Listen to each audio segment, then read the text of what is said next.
भागवत महापुराण प्रथम स्कंद अध्याय 19। परीक्षित का अनशन व्रत और सुखदेव जी का आगमन। सूत जी कहते हैं, राजधानी में पहुंचने पर राजा परीक्षित को अपने उन निंदयी कर्म के लिए बड़ा ही पछतावा हुआ। वे अत्यंत उदास हो गए और सोचने लगे, मैंने निरपराध एवं तेज छिपाते हुए ब्राह्मण के साथ अन्याय और अनार्य पुरुष के समान बड़ा ही नीच व्यवहार किया है। यह बड़े खेद की बात है। अवश्य अवश्य ही उन महात्मा के अपमान के फलस्वरूप शीघ्र से शीघ्र मुझ पर कोई घोर विपत्ति आवेगी। मैं भी ऐसा ही चाहता हूँ, क्योंकि उससे मेरे पाप का प्रायश्चित हो जाएगा और फिर कभी मैं ऐसा काम करने का दुस्साहस नहीं करूँगा। ब्राह्मणों की क्रोधाग्नि आज ही मेरे राज सेना और भरे पूरे खजाने को जलाकर राख कर देगी, जिससे फिर कभी मुझे दुष्ट की ब्राह्मण देवता और गौ के प्रति ऐसी पाप करने की बुद्धि नहीं होगी। वे इस प्रकार की चिंता कर ही रहे थे कि उन्हें मालूम हुआ कि ऋषि कुमार के शाप से तक्षक मुझे डसेगा। उन्हें वह धधकती हुई आग के समान तक्षक का डसना बहुत भला महसूस हुआ। उन्होंने सोचा कि बहुत दिनों से मैं संसार में आसक्त हो रहा था, अब मुझे शीघ्र ही वैराग्य होने का कारण प्राप्त हो गया। मैं इस लोक और परलोक के भोगों को तो पहले से ही तुच्छ और त्याज्य समझते थे, तब उनका स्वरूप पर त्याग करके भगवान श्री कृष्ण के चरण कमलों की सेवा को ही सर्वोपरि मानकर आमरण अनशन व्रत लेकर वे गंगा तट पर बैठ गए। गंगा जी का जल भगवान श्री कृष्ण के चरण कमलों पर वह पराग लेकर प्रभावित होता है, जो श्रीमती तुलसी की गंध से मिश्रित है। यही कारण है कि वह लोकपालों के रहित ऊपर नीचे के समस्त लोगों को पवित्र करती है। कौन ऐसा मरणासन पुरुष होगा जो उनका सेवन ना करेगा। इस प्रकार गंगा जी के तट पर आमरण अनशन का निश्चय करके उन्होंने समस्त आसक्तियों का परित्याग कर दिया और वे मुनियों का व्रत स्वीकार करके अनन्य भाव से श्री कृष्ण के चरण कमलों का ध्यान करने लगे।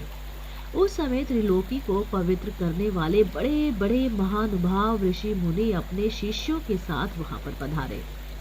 संत जन प्राय तीर्थ यात्रा के बहाने स्वयं उस तीर्थ स्थानों को ही पवित्र करते हैं। उस समय वहां पर अत्रि, अविष्ट, च्यवन, शरदवान, अरिष्टोनेमी, भृंगु, अंगिरा, पराशर, विश्वामित्र, परशुराम, उत्थल, इंद्रप्रदम, इंद्र माध्यम, मेघातिथि, देवल, आष्टिशेन, भारद्वाज, गौतम, पिपलाद, मैत्रेय, औव्रे, कवक्ष, अगस्त्य, भगवान व्यास, नारद तथा इनके अतिरिक्त और भी कई श्रेष्ठ देवर्षि, महर्षि तथा अरुणादि राजर्षियों का शुभ आगमन वहां पर हुआ। इस प्रकार विभिन्न गोत्रों के मुख्य ऋषियों को एकत्र देखकर राजा ने सबका यथा योग्य सत्कार भी किया और उनके चरणों पर सिर रखकर वंदना की।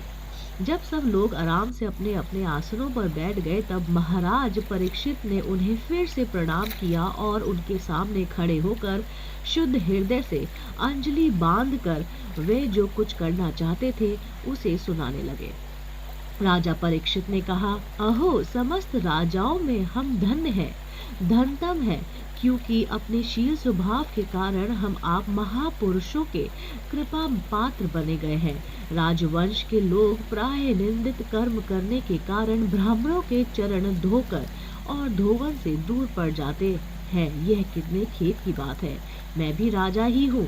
निरंतर देह गेह में आसक्त रहने के कारण मैं भी पाप रूप ही हो गया हूँ। इसी से स्वयं भगवान श्री ब्राह्मण के शाप के रूप में मुझ पर कृपा करने के लिए पधारे हैं। यह शाप वैराग्य उत्पन्न करने वाला है, क्योंकि इस प्रकार के शाप से संसार सख्त पुरुष भयभीत होकर विरक्त हो जाता है।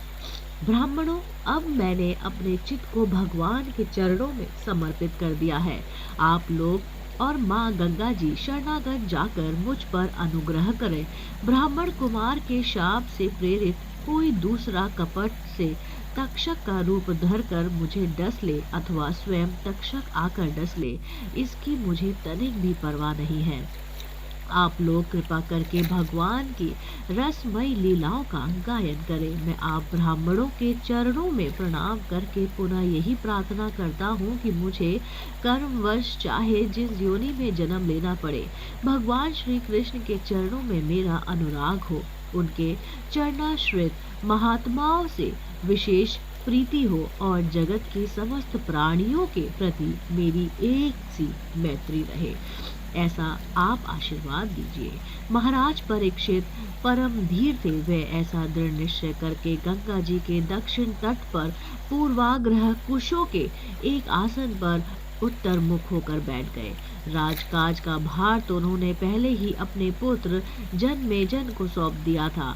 पृथ्वी के एक छत्र सम्राट परीक्षित जब इस प्रकार आमरण अनशन का निश्चय करके बैठ गए, तब आकाश में स्थित देवता लोग बड़े आनंद से उनकी प्रशंसा करते हुए वहां पर पृथ्वी पर पुष्पों की वर्षा करने लगे तथा उनके नगारे बार बार बजने लगे।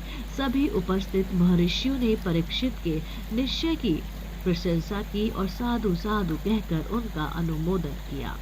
ऋषि लोग तो स्वभाव से ही लोगों पर अनुग्रह की वर्षा करते रहते हैं। यही नहीं, उनकी सारी शक्ति लोग पर कृपा करने के लिए ही होती है। उन लोगों ने भगवान श्री कृष्ण के गुणों से प्रभावित परीक्षित के प्रति उनके अनुरूप वचन कहे। राजा, भगवान श्री कृष्ण के सेवक और अनुयायी आप पांडुवंशियों के लिए यह कोई आश्चर्य की बात नहीं है, क्योंकि आप लोगों ने भगवान की सन्निधि प्राप्त करने की आशंका और आकांक्षा से ही उस राज सिंहासन पर एक क्षण में ही परित्याग कर दिया, जिसकी सेवा बड़े बड़े राजा अपने मुकुटों से करते थे।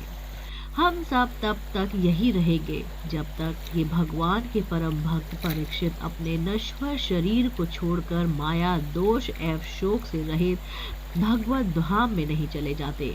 ऋषियों के ये वचन बड़े ही मधुर, गंभीर, सत्य और समता से युक्त है। उन्हें सुनकर राजा परीक्षित ने उन योग युक्त मुनियों का अभिनंदन किया और भगवान की मनोहर चरित्र सुनने की इच्छा से ऋषियों से प्रार्थना भी की। महात्माओं, आप सभी सब ओर से यहाँ पधारे हैं। आप सत्यलोक में रहने वाले मूर्तिमान वेदों के समान हैं। आप लोगों का दूसरों पर अनुग्रह करके और करने के अतिरिक्त जो आपका सहज स्वभाव ही है, इस लोक या परलोक में और कोई स्वार्थ नहीं है। विप्रो, आप लोग पर पूर्ण विश्वास करके मैं अपने कर्तव्य के संबंध में ये पूछने योग्य प्रश्न करता हूँ।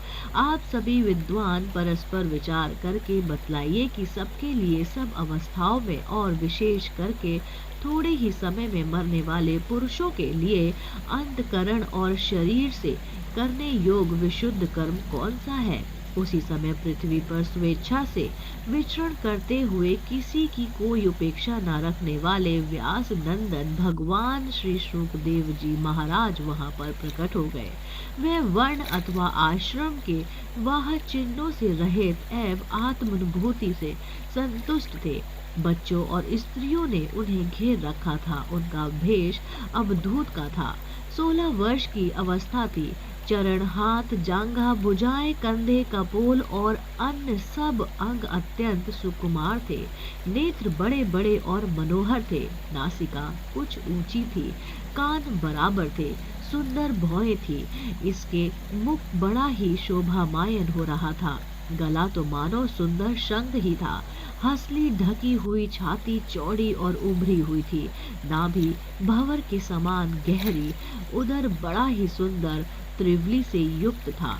लंबी लंबी भुजाएं थी। मुख पर घुंघराले बाल बिखरे हुए थे। इस दिगंबर वेश में वे श्रेष्ठ देवता के समान तेजस्वी जान पड़ते थे। श्याम रंग था। चित्त को चुराने वाली भरी जवानी थी। वे शरीर की छटा और मधुर मुस्कान में स्त्रियों को सदा ही मनोहर जान पड़ते थे। यद्यपि उन्होंने अपने तेज को छिपा रखा था, फिर भी उनके लक्षण जानने वाले मुनियों ने उन्हें पहचान लिया और वे सब के सब अपने अपने आसन छोड़कर उनके सम्मान के लिए उठ खड़े हुए। राजा परीक्षित ने अतिथियों रूप में पधारे हुए श्री शुकदेव जी को सिर झुकाकर प्रणाम किया और उनकी पूजा की। उसके स्वरूप को ना जानने वाले बच्चे और स्त्री उनकी यह महिमा देखकर वहां से लौट गए। सबके द्वारा सम्मानित होकर श्री शुकदेव जी श्रेष्ठ आसन पर विराजमान हुए। ग्रह, नक्षत्र और तारों से घिरे हुए चंद्रमा के समान महर्षि, देवर्षि और राजश्रियों के समूह से आवृत श्री शुकदेव जी अत्यंत शोभामायन हुए। वास्तव में महात्माओं के भी आदरणीय थे। जब प्रखर बुद्धि श्री शुकदेव जी की शांत भाव से बैठे गए, तब भगवान के परम भक्त परीक्षित ने उनके समीप आकर और चरणों पर सिर रखकर प्रणाम भी किया। फिर खड़े होकर हाथ जोड़कर नमस्कार किया। उसके पश्चात बड़ी मधुर वाणी से उनसे पूछा।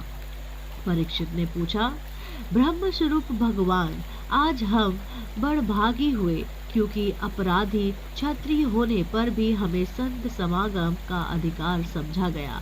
आज कृपा पूर्वक अतिथि रूप में पधार कर आपने हमें तीर्थ के तुल्य पवित्र बना दिया है। आप जैसे महात्माओं के स्मरण मात्र से ही गृहस्थों के घर तत्काल पवित्र हो जाते हैं। फिर दर्शन, स्पर्श, पाद प्रक्षालन और आसन दानादि का सुअवसर मिलने पर तो कहना ही क्या है। महायोनिग जैसे भगवान विष्णु के सामने दैत्य लोग नहीं ठहरते, वैसे ही आपकी सन्निधि से बड़े बड़े पाप भी तुरंत नष्ट हो जाते हैं।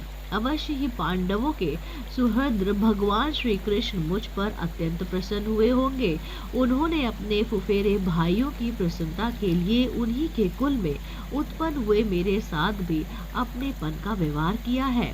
भगवान श्री कृष्ण की कृपा ना होती तो आप सरीखे एकांत वनवासी अव्यगति परम सिद्धि पुरुष स्वयं पधार कर इस मृत्यु के समय हम जैसे प्राकृत मनुष्य को क्यों दर्शन देते।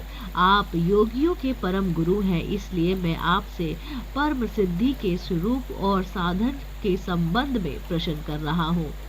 जो पुरुष सर्वदा मरणासन है, उसको क्या करना चाहिए? भगवान, साथ यह भी बताइए कि मनुष्य मात्र को क्या करना चाहिए कि वह किसका श्रवण, किसका जप, किसका स्मरण और किसका भजन करे तथा किसका त्याग करे।